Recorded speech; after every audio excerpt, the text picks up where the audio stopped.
లేకపోతే కౌగిలించుకొని మెడ మీద పడి ముద్దు పెట్టుకున్నాడా? మరల రమ్మన్నాడు.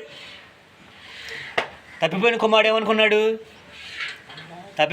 ఏమనుకున్నాడంటే, నా తండ్రి దగ్గర పని వాళ్ళలో ఒక పనివాడిగా నేనుంటే సరిపోద్ది, పనివాళ్ళు కూడా మంచి ఆహారాన్ని తింటున్నారు, కానీ నేనేమో పందుల పొట్టు తినడానికి ఆతృత పడుతున్నాను అనుకుని వేగంగా పరిగెత్తుకొని వచ్చాడు.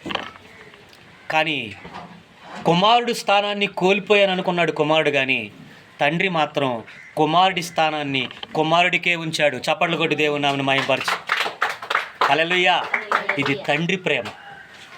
ప్రేమ ఇది యేసు ప్రేమ, ప్రేమ ఇది తండ్రి ప్రేమ, ప్రేమ ఇది ప్రాణమిచ్చిన ప్రేమ, కలువరి ప్రేమ.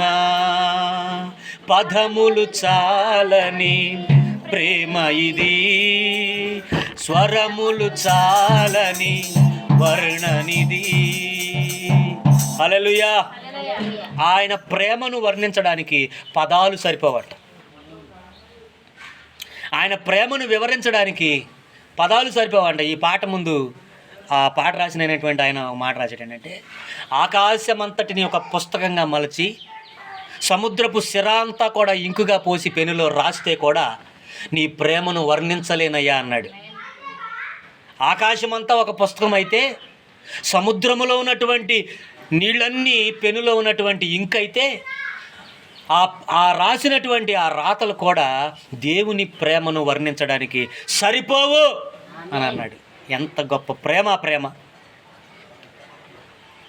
ఎన్నిసార్లు పడిపోయినా, ఎన్నిసార్లు చెడిపోయినా, ఎన్నిసార్లు జారిపోయినా, ఎన్నిసార్లు తిరిగి వెళ్ళిపోయినా, కానీ దేవుని ప్రేమను వర్ణించలేమండి. అంత గొప్ప ప్రేమ.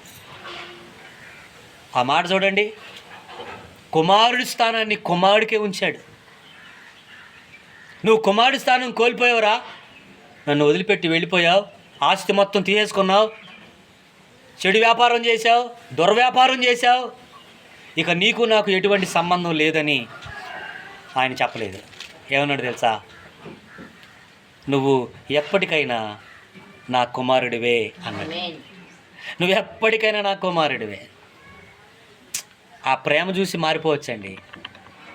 ఆ ప్రేమ చూసి ఆయన ప్రేమకు బందీలైపోవచ్చు, ఖైదీలైపోవచ్చు. అది నిజమైన ప్రేమ. ఈ లోక ప్రేమలు ఏమండి?